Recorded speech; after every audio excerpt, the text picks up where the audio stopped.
Another edition of your weekly program, African Union Journal on Africa 24. Thank you for joining us. The African Union Journal brings to you updates on the actions of the African Union.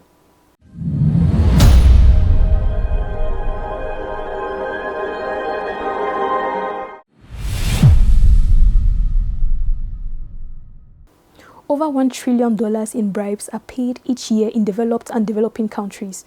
These data from the World Bank illustrate the seriousness of corruption. It is in an attempt to tackle this phenomenon that a high-level conference on the promotion of good governance and the fight against corruption was held in Gaborone, Botswana from June 13 to 14, 2022. Severin Duka has the details. Help building consensus on the critical macroeconomic impacts on poor governance and corruption to reaffirm the commitment of African governments to prioritize anti-corruption and good governance reforms and to identify the pillars of an action plan to promote governance in Africa, including during crises such as the COVID-19 pandemic. These objectives, among others, are part of the priorities of an African Union concerned by strengthening good governance in its member states. We continue evaluating progress in fighting corruption and have made several changes to legislation and adopted best practices.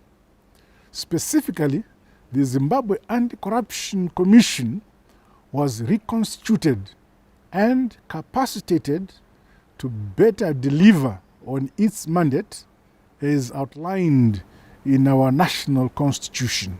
Only 6 on the 54 African countries ranked on the Corruption Perception Index scored above 50 over 100. This is a sign that corruption continues to reign on the continent, not least the management of the health crisis caused by COVID-19. The African Union is providing support to its members to recover from the economic losses inflicted by the COVID-19 pandemic, estimated by the African Development Bank at 12% of the continent's GDP in 2021, and to build resilience through better governance. A collaborative effort that brings together the public sector, the business sector, civil society, and media is necessary to effectively fight corruption on the continent.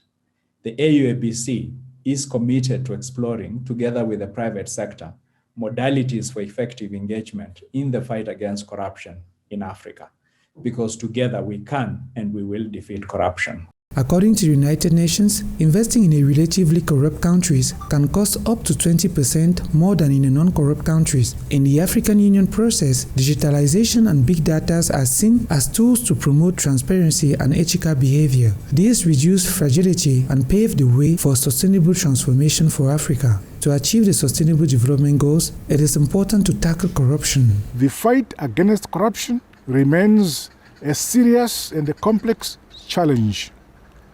Networks of corruption are becoming more and more sophisticated, permeating all sections of our society.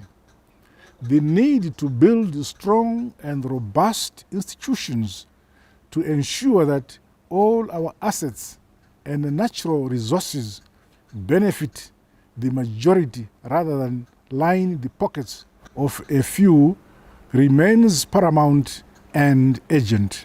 Corruption and the transfer of illicit funds contribute to the capital flight in Africa, where over $400 billion has been diverted and sheltered abroad. The Gaborone Conference provided a platform to the African Union Commission and the IMF to present their approaches to engaging with member countries on governance, sharing ideas based on their long experience of assisting member countries on governance and corruption issues, particularly through significant institutional capacity development.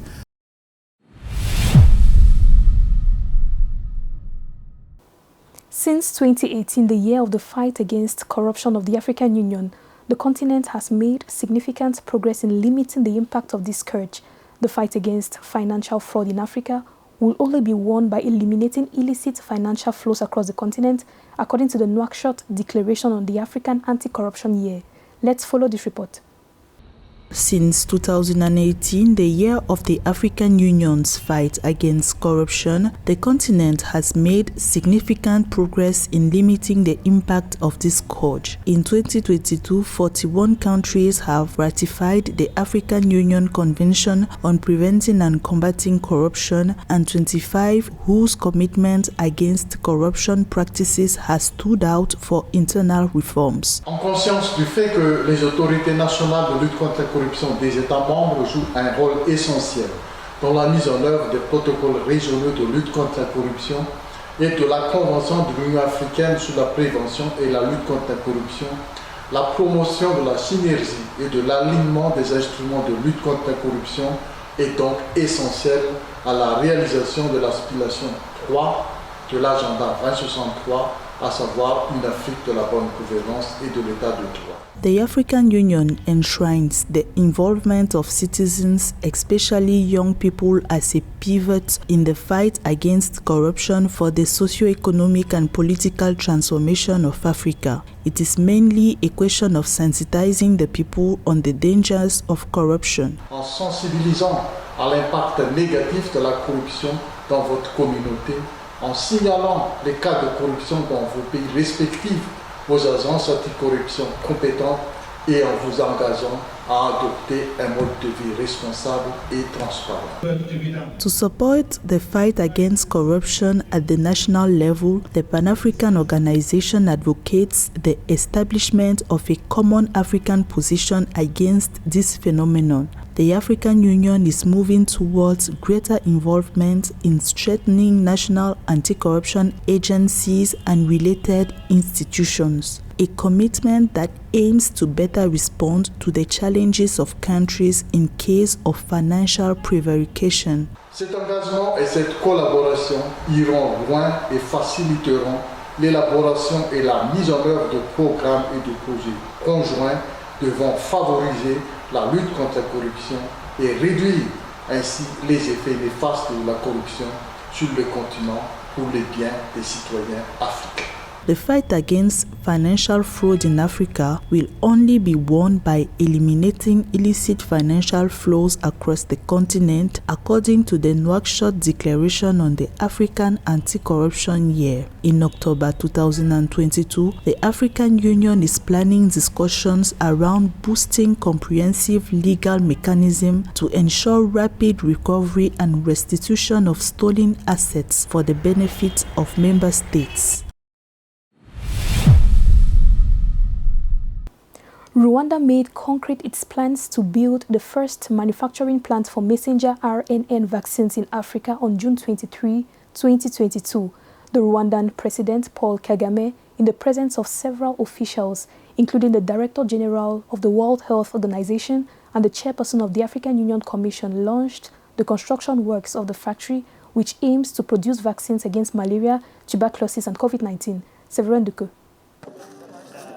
Africa's first messenger RNA drug and vaccine manufacturing plant will be built in 18 months in Kigali, Rwanda. The launch of the construction of this plant was done on June 23, 2022 by the President Paul Kagame in the presence of the Director General of the World Health Organization, Tedros Adhanom, and the Chairperson of the African Union Commission, Moussa Faki Mahamat. According to the Rwandan authorities, the factory will produce vaccine against malaria, tuberculosis, and COVID-19, all of which are responsible for mortality on the continent. At the same time, a biopharmaceutical school will be set up from which professionals will be trained for the industry. This groundbreaking is really a historic milestone towards vaccine equity. The land we are standing on is dedicated to biopharma manufacturing. I'm happy to announce that Cabinet has approved the establishment of the African Biomanufacturing Institute, which will provide training and qualification for this industry. The project to build this plant is part of a broad vision to equip the continent with several structures of the same caliber in order to empower Africa in terms of access to medicines and other vaccines. Other factories will soon be built in Senegal, South Africa, and Ghana. The African Union's goal is to provide at least 60% of the vaccines used on the continent with its own capacity by 2040. The Partnership for African Vaccine Manufacturing, launched by the African Union in 2021, set Africa on a course to end our continent's dependence on imported vaccines. I therefore want to commend the countries working with BioNTech, Ghana, Rwanda, Senegal, South Africa, for moving quickly to create a viable framework for the end-to-end production of mRNA vaccines in Africa. To carry out this operation, cooperation with donors was necessary. The European Union, the European Investment Bank, and the World Health Organization have made their contributions, a cooperation welcomed by Aïssa Tall, from whom the realization of this project is the witness of the will of African leaders to bring to their population the comfort and conditions necessary to their blooming, the development. Ce que nous sommes en train de faire ce matin, ce n'est pas de la médecine. Ce n'est pas de la recherche. Ce que nous sommes en train de faire, c'est de nous consacrer à la finalité de toute action politique, c'est-à-dire de satisfaire les besoins essentiels de l'homme. Le plus difficile, Monsieur le Président, c'était de prendre la volonté, l'engagement et le courage politique de dire que pour une fois, l'Afrique, dans le standard du monde, va fabriquer ses vaccins sur son territoire. The implementation of this plan is part of the African Union's Vaccine Equity for Africa project, a broad-based African ambition that will provide easier access to medicines for millions of Africans. Despite the supply of COVID-19 vaccine, Africa still lags behind in terms of immunization, with less than 20% of people fully vaccinated on the continent, according to the World Health Organization.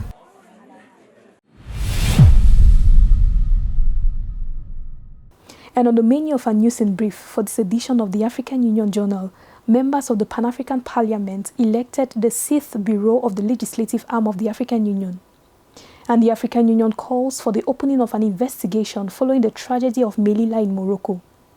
And finally, the Economic, Social and Cultural Council, ECOSOC, launched its updated brand identity.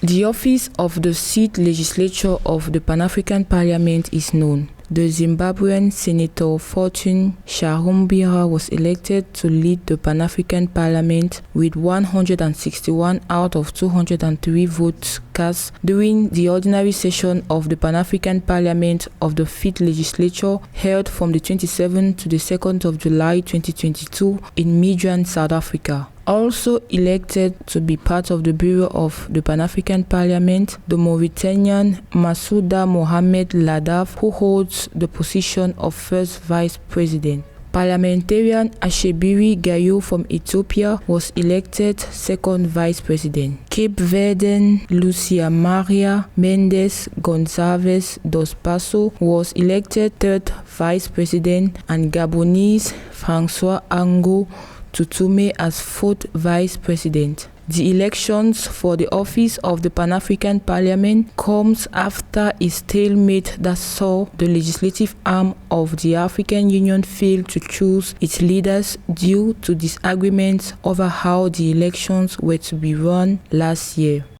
In a statement issued on the 26th of June 2022, the chairperson of the African Union Commission, Musa Faki Mahamat, expressed his concern over the treatment which he considers violent and degrading of African migrants who attempt to cross an international border from Morocco to Spain. The statement follows the drama of the 24th of June 2022 in Melilla and Nador. That day, hundreds of African migrants tried to cross the border between Morocco and Spain, and the clashes between the migrants and the police left 23 victims and many injured. The African Union calls for the opening of an investigation into the tragedy. The Pan-African institution also reminds all states of their obligations under international law, which requires that all migrants be treated with respect for human rights.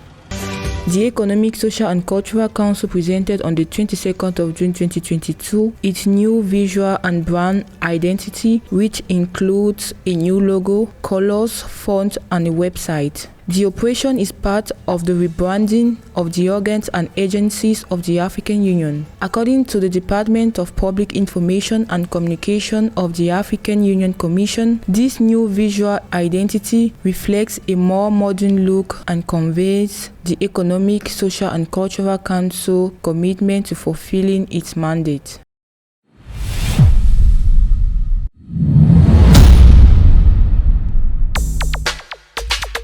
The fourth biannual coordination meeting of the African Union, Regional Economic Communities and Regional Mechanisms will be held from the 14th to the 17th of June 2022 at the Mulungushi International Conference Center in Lusaka, the capital of Zambia. This high-level meeting will bring together 13 African heads of state and government, including 5 heads of state who form the Bureau of the Assembly of the African Union and 8 heads of state who chair the 8 regional economic communities recognized by the African Union. It will be preceded by the 41st ordinary session of the Executive Council of the African Union, which will take place from the 14th to the 15th of July 2022. The member states of the African Union will celebrate the International African Women's Day on the 31st of July 2022. This day aims to affirm the role of women's organizations for the political freedom of Africa and to promote the economic and social status of women on the continent. This Pan-African Women's Day will be celebrated and observed in all African Union member states' capital with national programs and various activities. The Extraordinary Summit of African Heads of State on Industrialization and Economic Diversification of Africa will be held from the 20th to the 25th of November 2022 in Niamey, Niger. According to the African Union, the summit aims to underline Africa's renewed determination and commitment to industrialization as one of the central pillars for achieving the continent's economic growth and development objectives.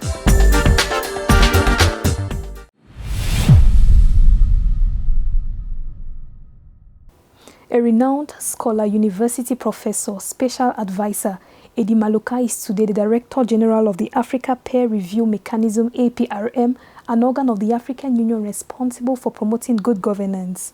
Since 2003, Professor Eddy Maloka has been fighting to help African countries join the APRM in order to benefit from a self-assessment of governance policy. More about Eddy Maloka in this report. À 57 ans, le professeur Eddy Maloka est le président directeur général du mécanisme africain d'évaluation pour les pairs, MAEP. Créé en 2003, le MAEP est une agence de l'Union africaine chargée de promouvoir la bonne gouvernance et le développement inclusif en Afrique. Nous sommes une organisation de l'Union africaine. Nous procédons à des examens dans les pays où nous proposons des méthodologies. Nous avons un questionnaire qui est développé par consensus avec les pays. Ce questionnaire est ensuite administré par les pays en voie de développement et les pays développés, ce qu'ils appellent l'auto-évaluation. Universitaire reconnu dans le monde pour ses recherches approfondies, le professeur Eddy Maloka a publié de nombreux ouvrages liés à la politique, à l'histoire et aux défis de développement auxquels l'Afrique est confrontée. Pour lui, diriger le mécanisme africain d'évaluation pour les pairs revient à impulser l'adoption de politiques, de normes et de pratiques qui conduisent à la stabilité politique, à la croissance économique, au développement durable. Les pays s'évaluent eux-mêmes, puis ils nous envoient le rapport dont, une fois que nous le recevrons, j'informe le panel. Nous déploierons du personnel, puis nous recrutons et travaillons avec des experts à travers le continent que nous pouvons envoyer environ 20 à 25 fois, même 30 fois exprès, pour entrer dans les pays passés 2 semaines à examiner la gouvernance en marche. Eddy Maloka a été président de l'architecture africaine de la gouvernance, une plateforme de dialogue entre les institutions de l'Union africaine. Dans son parcours, il a souvent été sollicité par le gouvernement sud-africain en qualité de conseiller spécial. Nous devons créer une Afrique unie avec un gouvernement afin que l'Union africaine soit une phase dans notre évolution et le panafricanisme, c'est l'idéologie qui anime le courant de l'Afrique unie. Pour Eddy Maloka, en 19 ans d'existence, le MAEP, pas toujours apprécié, a su garder ses valeurs de base qui sont de rester objectif dans l'évaluation des politiques d'un État, la finalité étant de proposer des recommandations qui aboutissent à un changement positif dans la gouvernance. Une bonne pratique qui a permis au MAEP de passer de 6 pays membres en 2003 à 37 en 2022.